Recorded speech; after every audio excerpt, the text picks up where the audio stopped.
numbers, we must have something important today. It is a rite of passage that candidates for governor meet with us here at the Press Club every 4 years. 4 years ago, it was Governor Edwards and David Bitter who went toe-to-toe in this room. And before that, in the primary, 3 of the 4 major candidates appeared. And today we have the 3 candidates recognized as the major aspirants for the office of governor, including the incumbent Governor John Bel Edwards. I do want to remind you that because of the link, and we do have a short time with 3 candidates, we will ask that only working members of the media ask questions today. And I do ask that you turn off all your electronic devices, make no long-winded statements, just ask the questions, get to the point, because I'm sure many of you have some pertinent information that you'd like to derive from our candidates. And we will go in alphabetical order, and then as we move along, we'll move to the next candidate, and then the next one, will keep this in sequence as well as possible. In alphabetical order, the first candidate is Ralph Abraham. He's from Alto, Louisiana. He is a veterinarian and a doctor, and has degrees in both capacities from Louisiana State University. He, like Governor Edwards, celebrated a birthday last Monday. He is 65 years old. I don't know if there was a dual party, but somehow I have my doubts. But anyway, happy birthday to you, Congressman Abraham. And the next candidate in alphabetical order is Governor John Bel Edwards. His birthday is September 16, 1966. He is 53. He, unlike his 2 challengers, is a Democrat. They are Republicans. Governor Edwards served 2 terms in the Louisiana House, being elected in 2007. He has degrees from West Point and from LSU's Law Center. And the newcomer is Eddie Risponi, a businessman who at the age of 70 is making his first foray into elected politics as a candidate for the highest office in the state. He owns one of the largest contractors companies in the state of Louisiana and has so for the last 30 years. His birthday is January 21, 1949, and he is a native of Baton Rouge, grew up here, and is a graduate of Louisiana State University. The candidates will have 2 minutes for opening questions. There will be 1 minute for responses to our questions, and then they will have a 1 minute close. And we start with Congressman Abraham. Congressman?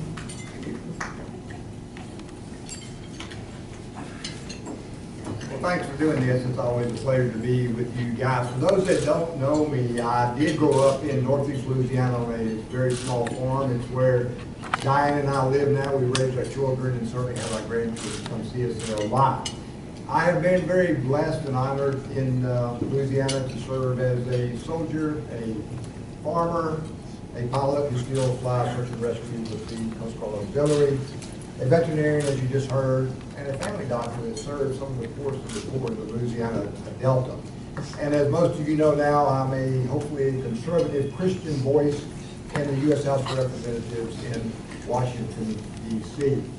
I am the only candidate that has been endorsed by the NRA. I am the only candidate that has always opposed Common Core. I am the only candidate of these 3 that support the death penalty. And I am the only candidate that has stood side by side, worked with, and voted with our great president to lower taxes, help our veterans, and move this country in a very, very positive manner. Unlike our state, unfortunately our current governor is killing our state. We're last. We are 50th out of 50th. We don't have any jobs. So we've got to incentivize businesses. We've got to lower taxes. We've got to rebuild our infrastructure. And until we do that, we will continue to be at the bottom of the barrel. We're Louisiana. We're much better than that. And I'm just tired of losing as a state. We have a unique culture. We have people that actually want to go to work. And we can be in the top tier. So again, with me as your next governor, Louisiana will start winning. Thank you.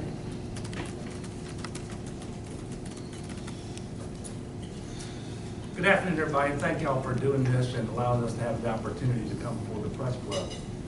You know, it's already started. My opponents are going to distort my record. They're going to give you a lot of misinformation, but facts are facts, and they are stubborn.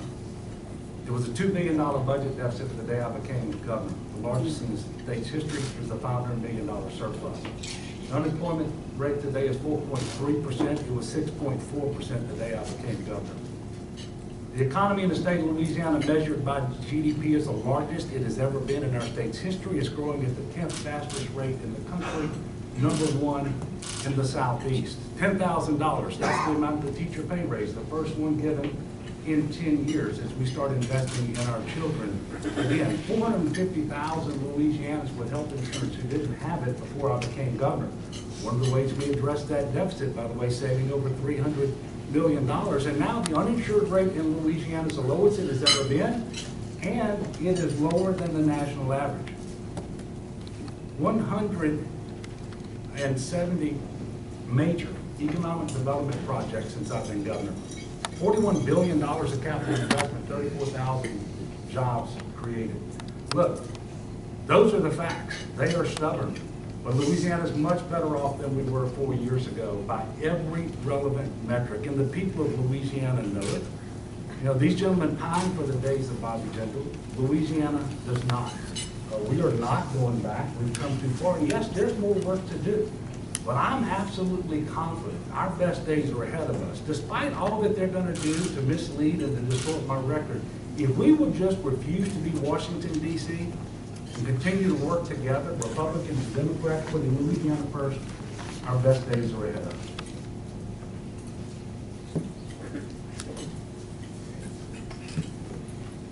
Well, thank y'all for having us. I appreciate this, the opportunity to speak to you today. I'm going to give you a little brief history about myself. You know, I grew up not far from here in North Baton Rouge.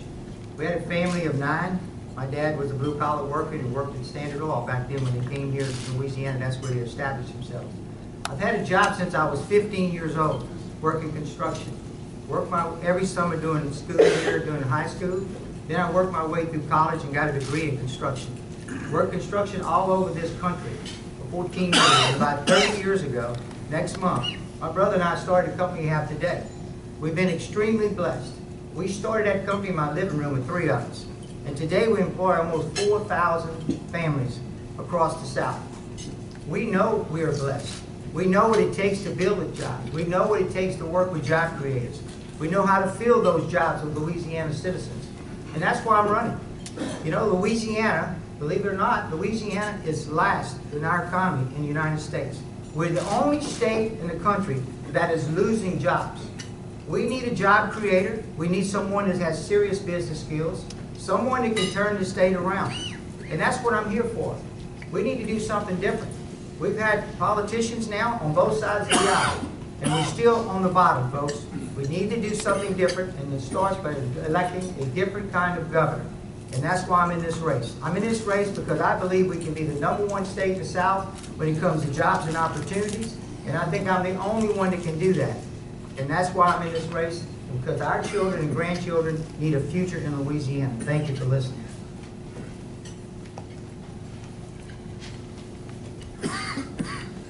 I've been implored to try to turn up the volume, so that I will do. And Kevin, would you like to bring your microphone?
So I will ask a question, and then we will hear from our esteemed group of journalists, including Mr. Bridges, Pulitzer Prize winner, who just ordered me to tell a joke. But this is a serious time in our state. I think we know that. And The major distinction among a few among the candidates is that the governor is the only Democrat elected in statewide office. He's being challenged by 2 Republicans, and the question for each of them, starting with Governor Edwards, is why are you a member of the political party that you were affiliated with, and have you ever been a member of the other party, and if so, why did you switch?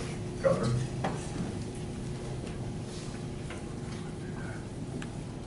Thank you, Jim. I've never switched. I registered as a Democrat back when I was, I guess, just before my 18th birthday. And it's because I believe that we have an obligation to do what we can on behalf of our brothers and sisters, especially those who are most vulnerable. And, you know, we can't do everything for everybody, both because it would cost too much and, quite frankly, it wouldn't be proper. But where we can help, we ought to do that. And we ought to lift up especially the middle class and those who have not traditionally had opportunities in the past to get ahead. I still believe that there is a role for government in doing these things, and that we are brothers and sisters to folks around the state of Louisiana when we actually lift them up and try to make their lives better and move forward together. And that's why I've been a Democrat, and I still am, and don't think in fact, I know I've never changed parties. So that's the answer to your question, Jim.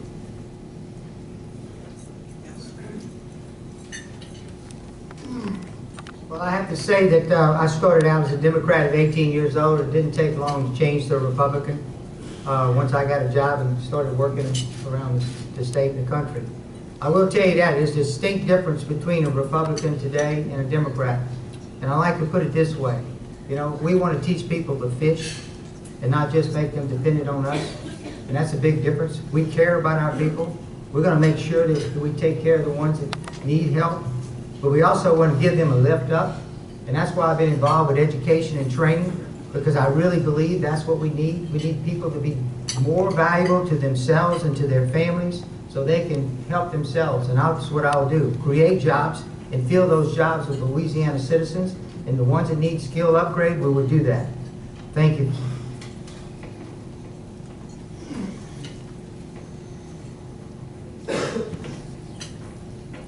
I also registered as a Democrat at 18 because I simply didn't know better. Now I do. And look, I am so proud to be in the Republican Party.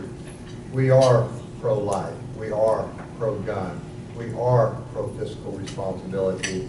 And we are about lifting those, giving a hand up to those that need that extra boost in life to get that good job and raise that family. You see where the Republican Party has taken us on the national level. We've got an economy that's booming under this president.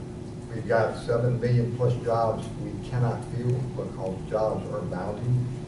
We have an economy that has GDPs now of record-setting stats, and we are just going straight up. Unfortunately, we're not seeing it in the state because of our legal climate, our tax climate, and our leadership. Thank you.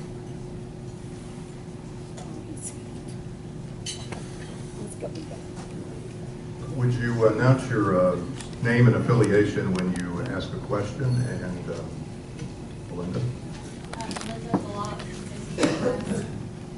So the governor is framing this as a race about moving past the policies and the tenure of Governor Bobby Jindal, and he equates his 2 opponents to being supportive of Bobby Jindal and being a return to Bobby Jindal. So for the opponents, I guess I was wondering, can you talk to me about what you think of Governor Jindal's tenure in office, specifically his policies on taxes and the budget? Belinda asked about Governor Jindal, who was governor of the state for 8 years, and the predecessor to Governor Edwards, and his impact and the assessment by our candidates of Governor Jindal's 2 terms. Mr. Respond. Yes. First of all, this race, Bobby Jindal's not running for governor. I'm running for governor. So to speak about the taxes and the way we did the budget before, I'm the only candidate up here who says we need to have a constitutional convention. I'm the only candidate that says we need a sea change in how we do things. And so that's where we're gonna go with this. We have to fix our budgets, we have to fix our constitution, so the elected officials, the people you send there to the Capitol, can do their job. Right now, they can't do their job. We have a book of statutes, not a constitution. So we're gonna make a different change there. Again, I'm the only one that's gonna step up and say, we need to make a sea change if we wanna lead this country. There's no reason why we're not number one in the South when it comes to jobs and opportunities. And that's what we're gonna do. We're gonna change it and make us the best we can be. Thank you.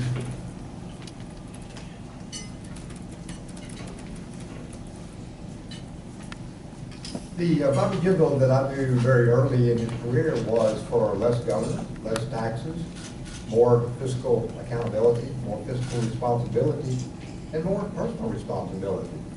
That does espouse just what we talked on the last question, and that's the Republican mantra, the Republican theme.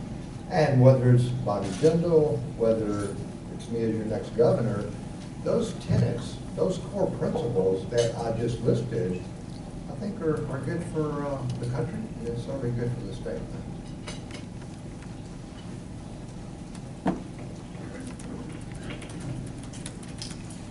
But Governor Jindal took office with $1.5 billion in surplus, left me a $2 billion deficit. The way he ran his budget was the most dishonest, gimmicky, smoke and mirrors. And look, we actually plundered the trust funds and spent $3 billion in trust funds over the same 8 years. That money's gone. And they still cut higher education more than any other state in the nation, and raised tuition more than any other state in the nation. And our state was deep in the ditch 4 years ago. Make no mistake about it. And we are doing so much better because we jettisoned all those irresponsible practices of the past. We make sure that we're responsible in the way that we budget. And we have not put a single one-time dollar in the budget lined up against recurring expenditures. And as a result, Moody's is taking note. Our outlook in Louisiana is positive for the first time since 2015. Indeed, it is.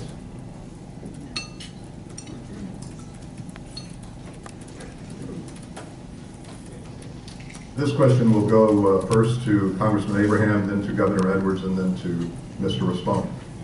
Sue? Sue Lincoln with the Biden degree.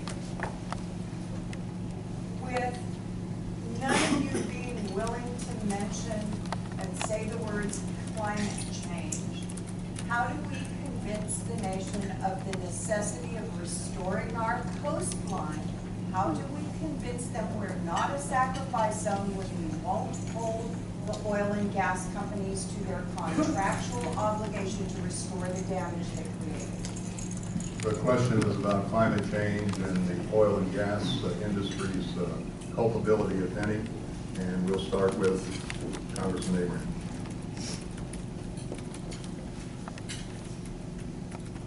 Well, one of my professions is a farmer, and I think we all know that environmental stewardship, protecting our environment, should be at top tier. As far as our coastline is concerned, we know it's an existential issue. We know that we've got to get it right. And we know that there are certainly controversies about how to get to that point.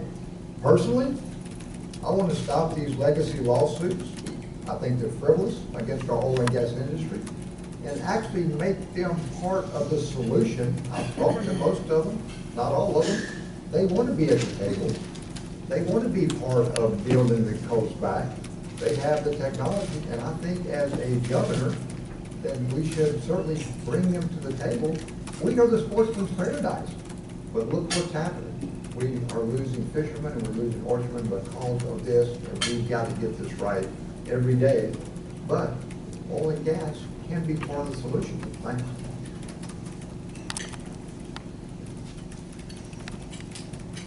Thank you, Sue, for the question. First of all, with respect to climate change, Louisiana really does have an important role to play, because every time a coal-powered plant is taken offline in favor of gas, the climate benefits, and Louisiana does as well, and that's why our natural gas production is back to almost record levels from 2012. We also have more coastal restoration and protection projects underway right now than any point in our history, And one of the first things I was able to do with the first budget surplus was actually repay the money to the Coastal Trust Fund that had been swept out by Governor Jindal, plus some, to make sure that they didn't get behind. And, you know, the litigation that Representative Abraham talks about actually started in 2013 with coastal parishes filing lawsuit long before I was governor. And I've not filed a single lawsuit against them.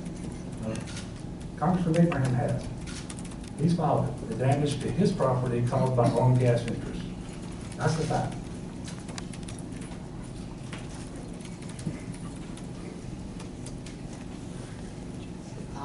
I'll address the global warming. I think we all have to play our part in global warming and do what we can. It's not just global warming, but it's environmental safety.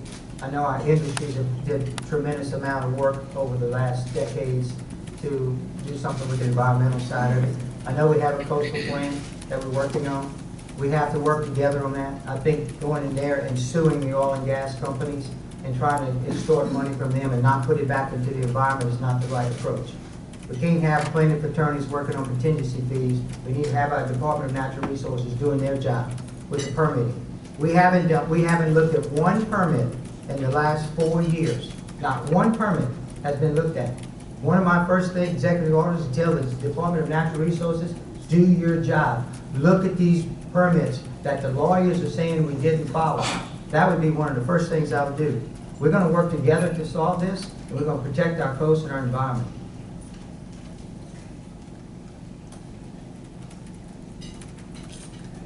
This order starts with Governor Edwards, then Mr. Risponi and Congressman Harrison. Yes, so what would each of you do to either double down or conversely back away from the criminal justice package passed 2 years ago? It's about criminal justice and the reform package for the past and where it stands right now. Governor? Thank you for the question. As you all know, I come from a fourth-generation law enforcement family. Public safety is absolutely priority number one. Criminal justice reform was essential because we were paying $700 million a year to have the nation's highest incarceration rate, and we were not safer as a result of it. So we borrowed strategies that had been successfully implemented in other southern states, implemented them in 2017 in a package of 10 bills, 7 authored by Republicans, 2 by Democrats, 1 by an independent. And we are saving money, we're reinvesting the savings as we were supposed to, and we are safer. In the first full year since criminal justice reform was implemented, the number of murders in cities across Louisiana has plummeted. In New Orleans, the lowest since 1971, and they're on track right now to be a third below that this year. Similarly, we're doing the same things in Baton Rouge, and Monroe, and Shreveport, and Lafayette, and Alexandria. So I'm going to make sure that we continue to maintain our posture with respect to criminal justice reform. We will tweak it as necessary should that become something that we need to do. Thank you.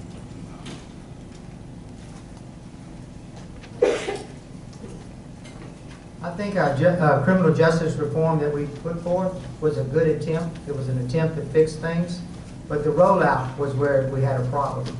We had an administration that was most interested in lowering numbers and not being prepared to do what needed to be done, and we had some dangerous people that were released that should not have been released. And so what I intend to do is work with the sheriffs and the DAs and the judges and look at that and make sure that we do it right this time. That's what a business person does. You don't roll something out and you make sure that everything is ready to go and everybody's on the same page, and you do it for the right reason. And that is, first of all, safety. And then the people that come out, they have to be ready to go back into society. Many were not ready to go back into society. We have to go back and fix that. Thank you.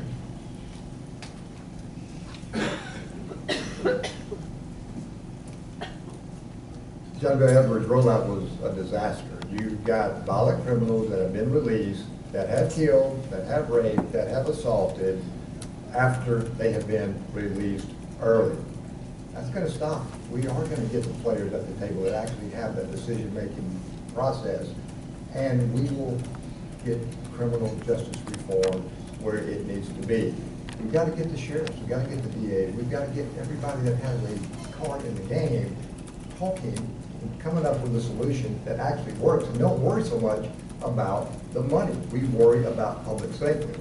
And to the governor's previous thing about suing an oil company, Governor, you know and I know, It was a subcontractor that was digging a ditch, laying a pipe on one of our farms that wouldn't come clean up their mess. It was resolved without any court action, so please, let's get the facts straight. Thank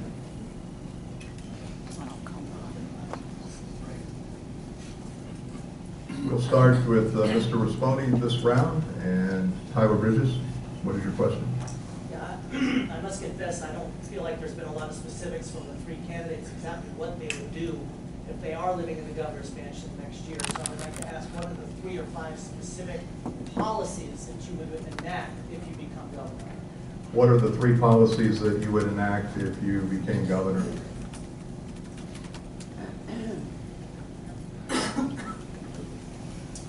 Let me start with this. The day after I'm elected, I'm going to work.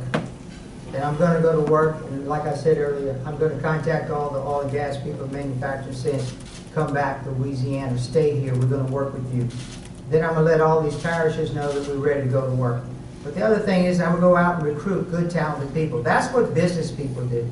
We're going to go out and recruit good, talented people over these agencies. We're going to run these agencies like they should be run, like we do in business, with programs, with plans, with a budget, with transparency. That's going to be happening. So when I get sworn in, they're going to go to work. Those are the kind of things that business people do. They make plans, they recruit talented people, and turn the state around. As far as policy, we're going to respect our citizens' tax dollars, and we're going to be efficient and effective. That's what I'll do. And we're going to move forward with a Constitutional Convention to turn this ship around. We need some help there. It's not going to be playing around the edges like we've done with the career politicians over the decades.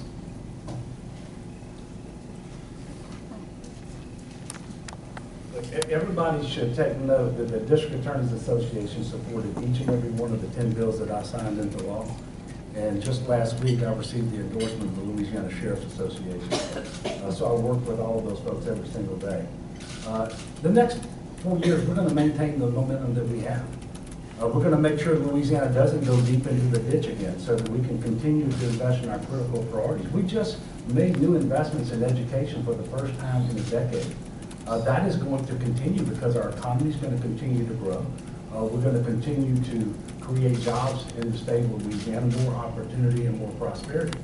The #1 new priority for investment in education in a second term will be early childhood education, something I've been saying for quite a while now, because it's incredibly important to our future.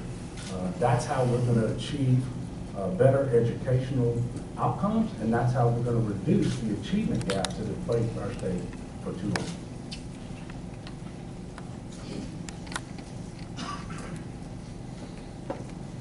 There's an old physics equation that says momentum equals mass times velocity. I assure you, Governor, we're going backwards in a train if you put that physics equation down. Look, as the governor, we're going to reverse the ITEP changes. We're going to get businesses back to hire, to just stay, to build what businesses do. We will revamp the waste, fraud, and abuse in our Medicaid expansion. And day one, I'll call a special session to address infrastructure, taxes, and budget reform. And to that point, that's how we grow this governorship. And if we do not allow someone like me to be elected, then we continue to be 50th out of 50. We continue to have no jobs. And we continue to be dead last in the country. Again, we're much, much better than that.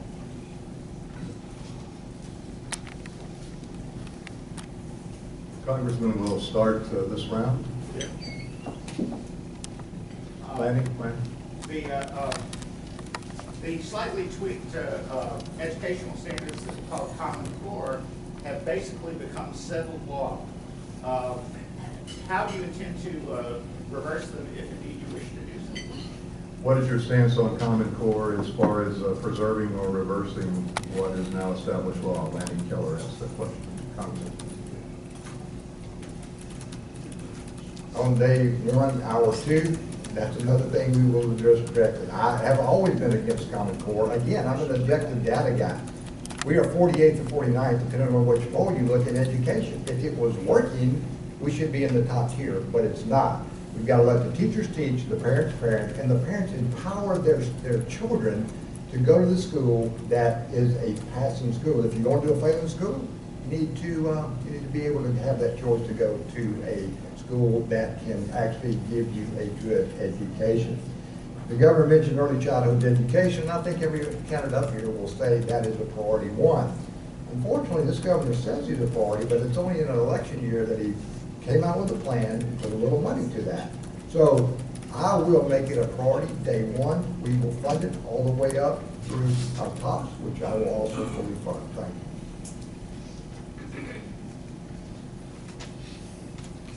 You know, it's only in Congress where you can actually spend money you don't have. So until we turn the economy around and started running surpluses, there were not investments to be made in early childhood education. But as soon as we did that, we invested $20 million more this year than we did last year on early childhood education. Look, education is critically important to our state and to our future. Our young people depend upon it. And by the way, there are some things that we're doing well. 81% graduation rate is the highest in the country. I'm sorry, highest in the state's history. We've greatly expanded opportunities for dual enrollment. The Common Core debate is one that really is over. Now I don't hear much about it across the state at all. I believe we need to focus on just the essentials of educating our young people, making sure we have appropriate standards in place, and then we empower, enable our schools and our teachers to teach in order to meet those standards. That's what we have to do. It's not rocket science. And I'm going to continue to invest in education heavily in my second term.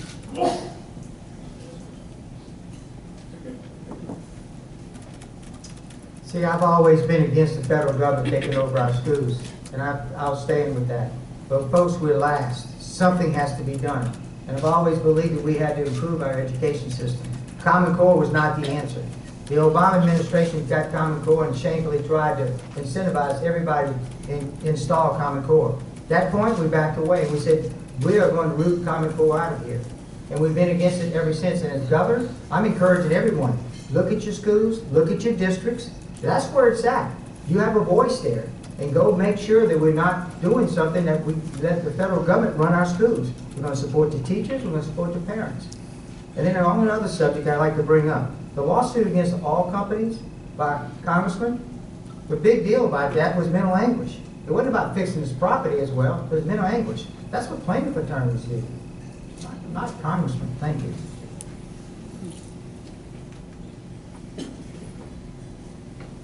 Governor Edwards will start this round. And Robert. Robert Burns, Sound Off, Louisiana. We've seen quite a few news features lately on our evening news about the subject of reparations for slavery. Can I ask what each of your stands are with regard to reparations for past slavery? The question is about reparations, and Governor Edwards has the first response. Thank you. So reparations is not something that I have studied or am considering. I am focused, however, on making sure that we have increased access to opportunity and prosperity. Increasingly, that's more important in education than anywhere else because it is synonymous with opportunity and prosperity. And so whether it's investing in education, again, with our HBCUs, increasing dual enrollment opportunities, making sure that we're fully funding TOPS and Gov grants, our need-based aid for higher education, making sure that more people have access to health care so they can remain healthy and actually working, able to support themselves and their families and to just do better, have a higher quality of life. Those are the things that I'm focused on every day as governor.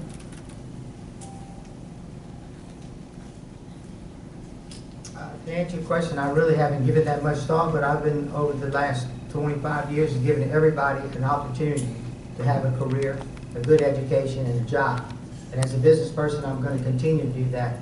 And I worked very, very hard over those 25 years to make sure that we had an education that would give them the skill sets to get a good job, irregardless of their background, their zip code, or whatever it is. In particular, the last 12 years, I've done everything possible to make sure that every child in Louisiana has an opportunity to get a quality education. I'm going to continue to do that. Create jobs and fill them with our citizens is how you have to fix that.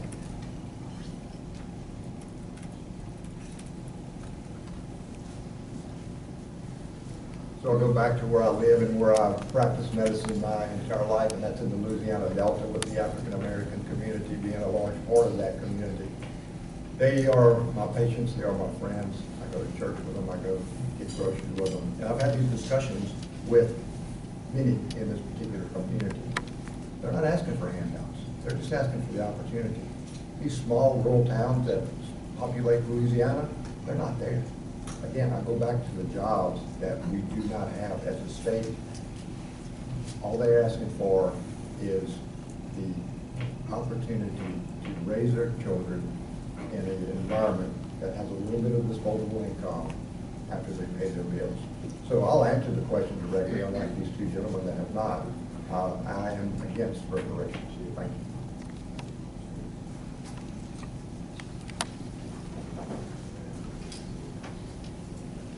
Paul touched on Medicaid expansion, whether it's the governor's been protected in your second term. Mr. Risponi, you said you freeze it and look at reforming it. Congressman Abraham talked about making it more efficient. But what specific policies would you enact as governor with regards to Medicaid expansion? What specific policies as far as Medicaid expansion would the candidates enact as governor?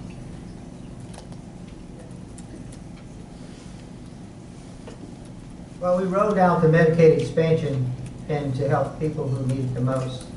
And what's happening, we have a system now that's unsustainable. And if we don't fix it, it's going to go broke. Then we're going to lose the safety net for the people who need it the most. So as a business person, I'm going in there to get transparency and make sure that we have no waste and it's not any abuse. Because we have to protect this safety net for our citizens that need it the most. And that's what I'll do. It's what a business person does. We have no transparency. We don't zero transparency on where the dollars is being spent. How do you manage that? And then we put a part-time doctor over the largest agency we have. Part-time. How are we going to get that done? We don't need that. We need somebody that has business skills so we can go in there and do it the right way and make sure it's efficient so we can save it for the people who need it the most.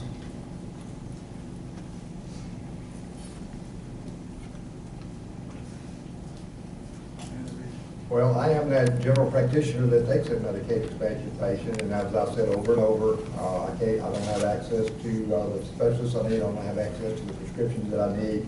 So, the policies, look, I've always said that the first day, I'm going to file the secretary, she's a Planned Parenthood operative, and I want her gone.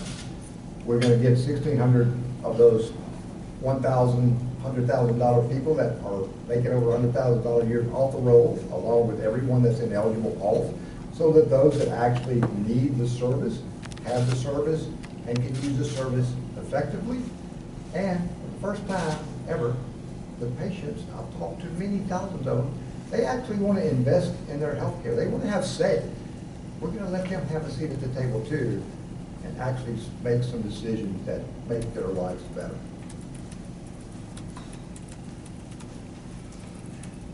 You know, Medicaid expansion is absolutely sustainable, not just as a program, but it helped us address big needs at the statewide level. The $2 billion deficit was addressed partly through savings, most of which came through Medicaid expansion because it cost the state less for someone to have Medicaid with no more than 10 cents on the dollar, rather than being uninsured that costs 40 cents on the dollar that comes from the general fund. The Medicaid is paid for by statutory dedications, money we wouldn't have but for the fact that we expanded Medicaid. So it is absolutely sustainable.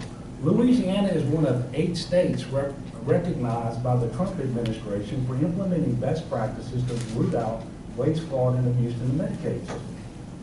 The other thing that we've done is I have invested in a state-of-the-art system for eligibility determinations, replacing one that was decades old that all of my predecessors decided to leave in place.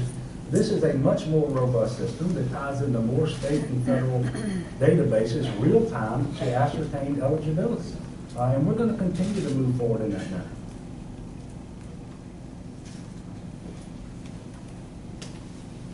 We'll start with Congressman Abraham. Matt? Each of you has discussed bringing stability to the state's budget and economy.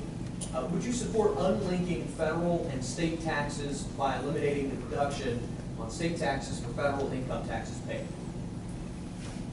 Matt asked about the deduction on federal income taxes for state taxes and the stances of the candidates. Congressman?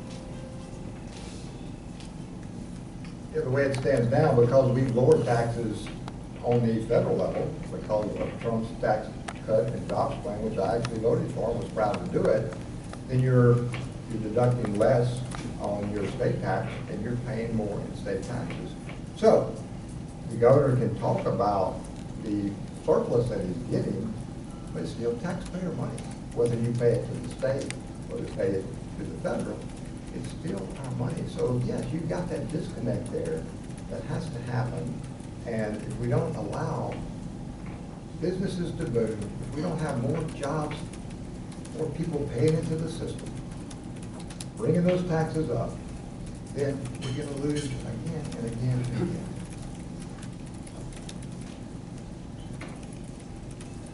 We raised taxes, our budget is $7 billion more than when we started this administration. We raised taxes $5 billion. I don't know if I need to say any more about that. We have to do something different with taxing the people. But I want to go back to the Medicaid expansion.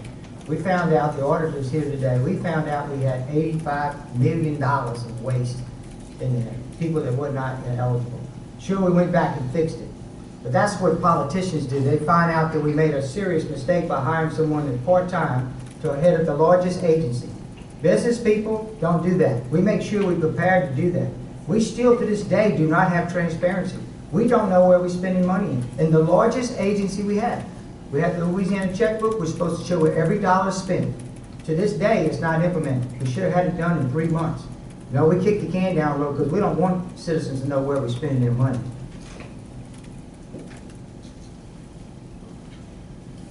So the answer is yes, I would support that, and I have supported it. In fact, I asked that we get rid of that deduction in favor of lowering the rates so that that change would actually be revenue neutral. I think it would be helpful to have nominal rates and our actual rates, effective rates, I should say, be the same. And that's one of the things that we promoted coming out of the task force that actually studied and made recommendations. The other thing I want to point out is when I became governor, the state of Louisiana had the 5th lowest combined state and local tax burden. Today, we have the 5th lowest combined state and local tax burden.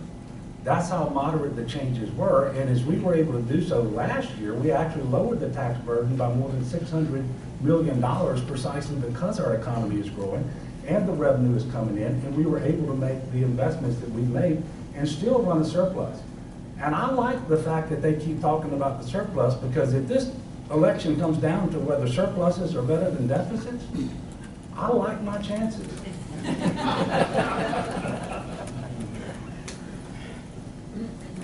Along those lines, we've had much discussion among the candidates here and elsewhere about the deficits and surpluses and what happened 8 years ago and where we are now.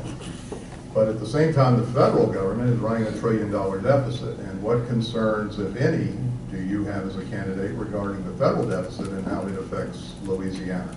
Mr. Risponi? That's a really good question.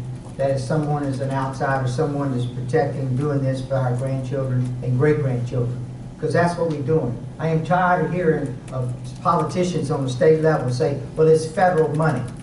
That is your great-grandchildren's livelihood. That's going to be taxed on them. We just can't take that as funny money. And that's what we have to do. We have to be responsible for all the money, the federal and the state money. That's what we do as business people. We're not going to continue to say, well, that's federal money. We raised the budget. We're $5 billion more federal dollars. Along with that, we have to spend another $1 billion of our money. But that $5 billion is our great-grandchildren. Don't take it for granted. And I'm not going to take it for granted. We're going to run this state efficiently and effectively for our great-children, grandchildren, and great-grandchildren. Thank you.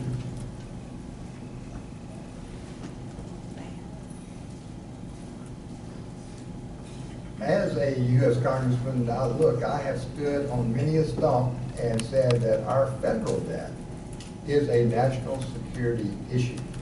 It's unsustainable. It puts us in a tough position globally when we deal with other countries, and it certainly puts us on a precarious position when we deal with businesses in our own country. What I'll ask you to do is look at my voting record. I generally vote against anything that raises our debt. Again, I go back to who we are. I'm fiscally conservative, and I believe in balancing the checkbook, And I also believe in showing the checkbook as to see where your money's going. Thanks.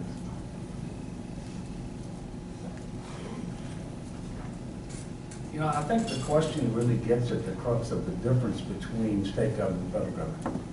We actually have to work together here because we deliver a balanced budget every single year, which means tough decisions have to be made.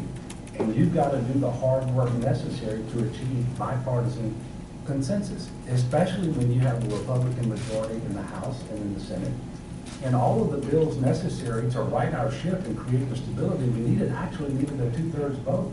And at the end of the day, they got a majority of the Republicans both in the House and in the Senate.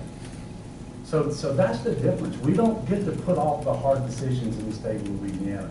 If you want to invest in higher education, if you want to invest in healthcare, roads and bridges, you actually have to sit down and make hard decisions today. We were able to do that through my leadership. And the state is no longer deep in the ditch. And let me tell you, for years, we were sending tax dollars to Washington so that 30 other states got the benefit and their working poor got health insurance while ours went without, and we paid the price for it. So bringing our federal tax dollars home for Louisianans is exactly the right thing to do.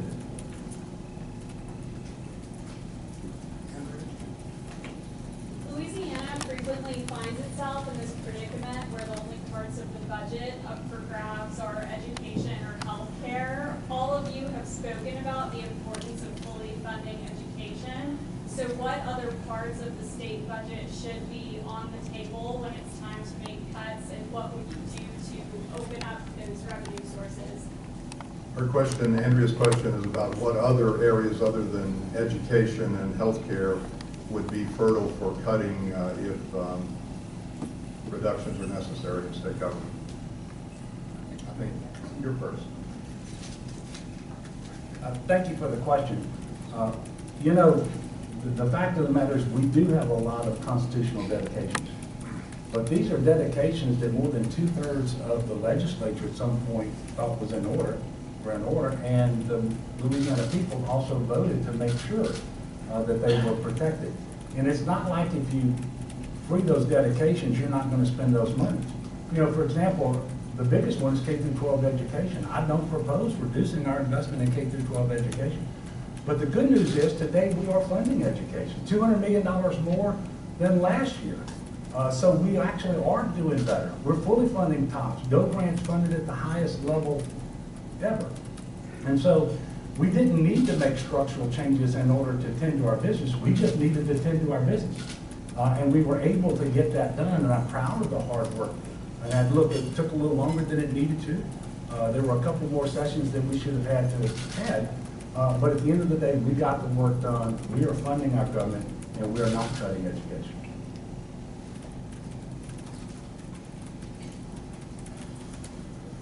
Well, we started out with a deficit, and I don't quite understand that because it's supposed to have a balanced budget. We started out at $1.9 billion. Took 5 sessions to get that down to several hundred million, and now we wind up with $several $100 million surplus. But that's what we have here. We threatened to throw elderly out of nursing homes. We threatened LSU football, all of those things. That doesn't work. What we need is a constitutional convention, folks. We can't keep going down, kicking the can down the road. They're going to keep raising tax here, lowering tax there. We need to do something different. It's going to take to get us a real constitution, not a book of statutes. And politicians are going to play with that forever. You need somebody from the outside, someone who has the courage, and someone who's not beholden to special interest, to go and to make a sea change for our state. And I would be not running if it wouldn't be for that. We have to have a constitutional convention to change the way we operate. And so you, the people who elect the legislators, can go do their job. Right now they control 11%. They need to have control to do their job when you elect them.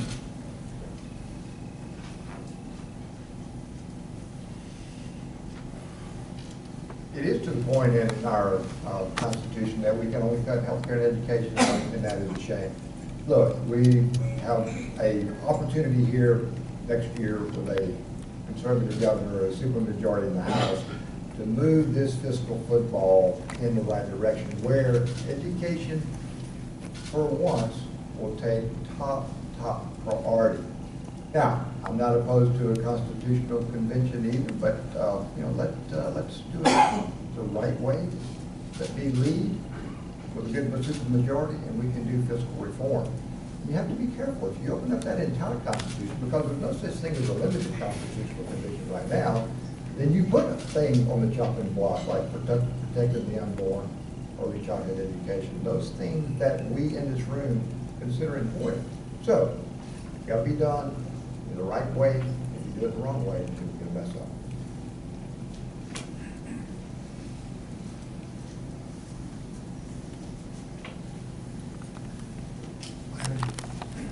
The ITEC program gives more control to local governments, which has been a conservative agenda for many decades. Why only 20%? And should not local governments have control of their own financial destiny? Lanny asked if local governments should have control of their destinies through the ITEP program. And I think Congressman Abraham was first.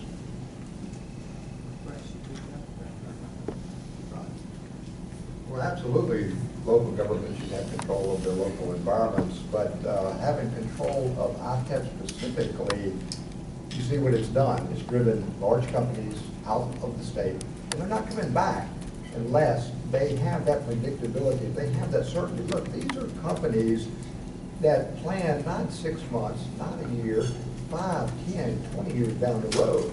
And if you take away that predictability, that certainty, you see what's happening. They're gone. That's why we have no jobs. That's why we're the only state in the country that has lost jobs. So look, the local people, they need local control of their local environment, and as governor, I promise you, they will get it in a various form, in many forms, but they will have control. Thank you.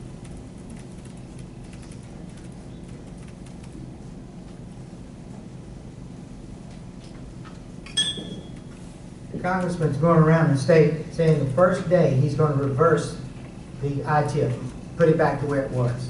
Now he just walked around. That's how a politician talks out of both sides. You know, what I'm going to do is what we should have done to start with. The governor didn't even involve the locals. He didn't involve the manufacturing. Hundreds of thousands of jobs. He just issued executive order, threw it in chaos. What I'm going to do is bring all the people together, job creators, the locals together, and sit down and come up with a plan that everyone can live with, because they do have to have a say-so in it. But we have to have predictability, and we have to have fairness in what we do. And I'm going to put it back into the economic development so they can go out and recruit. So the locals will have their say-so, and they will make sure that they're protected as well. All of them are going to agree on what has to be done. And we're going to put it back where it belongs, so we go out and recruit jobs for Louisiana. Again, jobs for Louisiana.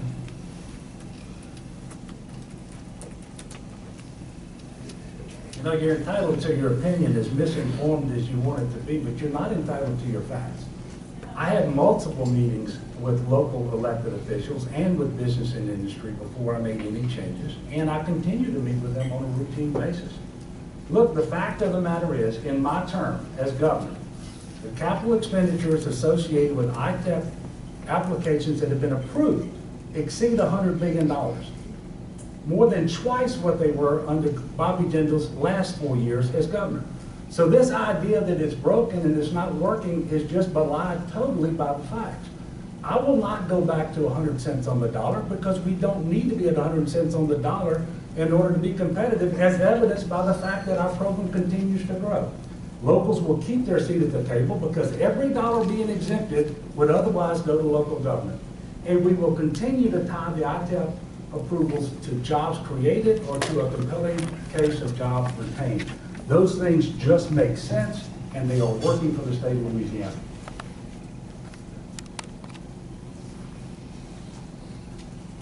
Mike, please ask your question. No statements, okay? Mike Bourgeois. All right. My name is Mike Bourgeois, and I'm an online writer for a... Okay, just ask your question. Okay. This is for all three to answer. In 2018, the second annual meeting of the Louisiana Human Trafficking Prevention Commission, in that capacity that I just mentioned, we gave the commission a 7-page memo. All right, what is your question? We don't have time for all Why, that. with all of that information, is the 124-page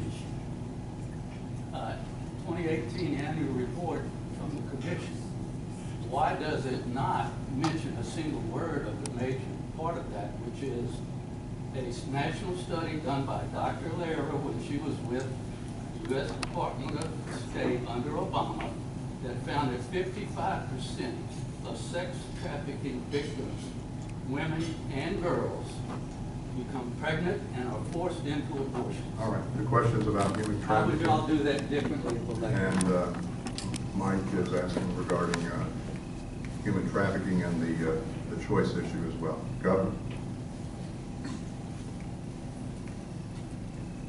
Quite frankly, from where I was, I had a hard time both hearing and understanding the question. I know that human trafficking is a huge issue, and we spend a lot of time, we put a lot of focus, a lot of effort into this issue. It's a big deal around the world, around this country, and in Louisiana. We have had international summits in Louisiana since I've been governor, national summits and multiple regional summits all across the state of Louisiana to bring awareness to this issue. One of the things that we have done is we've created a home, the only of its kind in the country, on state property for specifically female teenage victims of human trafficking, so that they can be identified, rescued, and restored. And if those individuals do come into that home while they're pregnant, and I think that was part of what you were talking about, they actually get to have that baby and keep that baby in the home with them because of a license that we were able to issue both by DCFS and the Louisiana Department of Health. So this is a big issue, and it's something that Louisiana is actually leading the country on. And thanks to Senator Ronnie Johnson. Let's let the other That candidate. wasn't an answer. Mike, answer your question. And look, let me tell you very simply, you know, I've always supported President Trump. I've never asked him to drop out of the race against Hillary Clinton. So I'm going to work with this president again to strengthen our immigration, to build a wall, do away with sanctuary cities, and go after these gangs that you're talking about that are doing these incredible things against our children and young people. But on the other side, I want to go back a little bit as far as the ITIP. The governor said he spoke to everyone. The president of the manufacturers said he had a meeting with the governor the day before he issued executive orders, never mentioned it. I talked to the school board presidents. They had never heard about it. I talked to the Sheriff's Association. They had never heard about it. And not until it came out and caused chaos did the governor backtrack and started saying, you know, I better do this a different way. I better get everybody together and let's talk about this ITIP. And then they revised it 3 times. That's not what you do in business. You plan these things and you get everybody at the table to start with, not reaction. Thank you.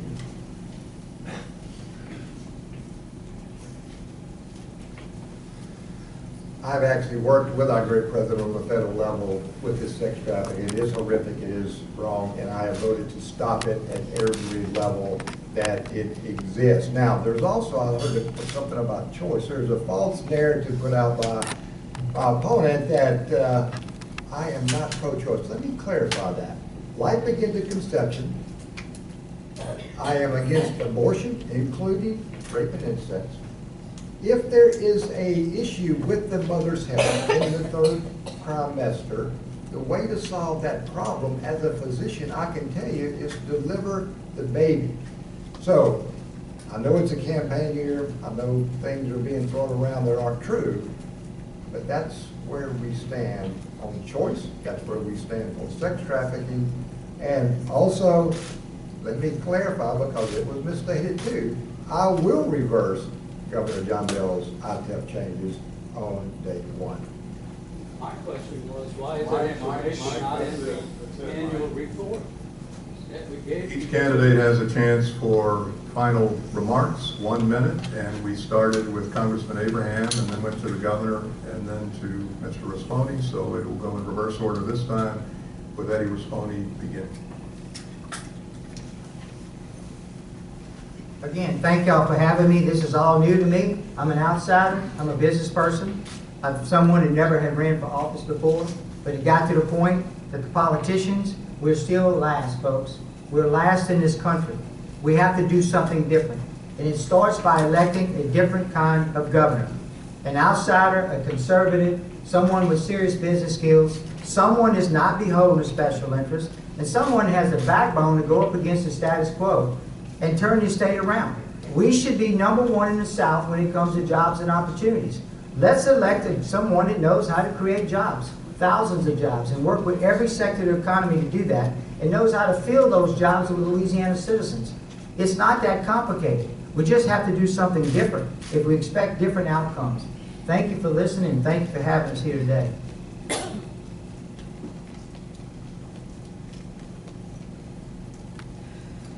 Well, again, thank you for having us also. Look, what you've seen is that, look, I just have fundamental differences with the governor here. He wants to put more money in the taxpayer government bureaucracy. I want to put more money in the taxpayer's pocket.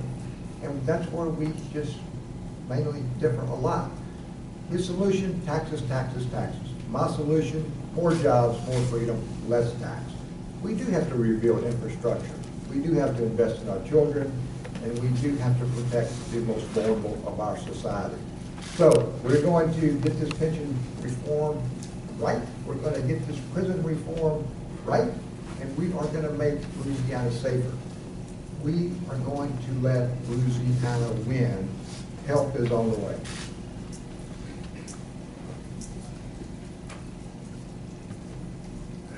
Look, I know facts are stubborn.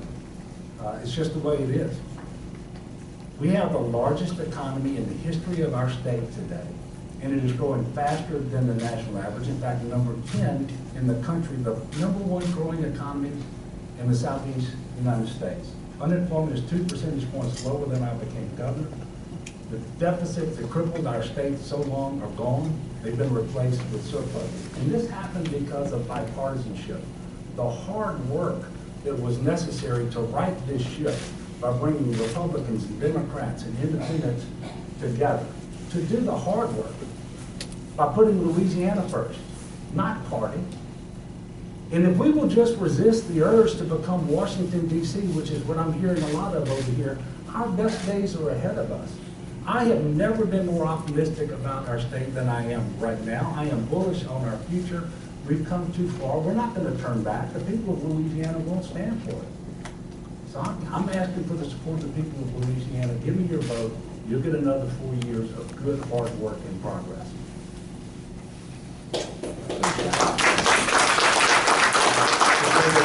For a spirited and informative discussion. And thank you for coming today and participating.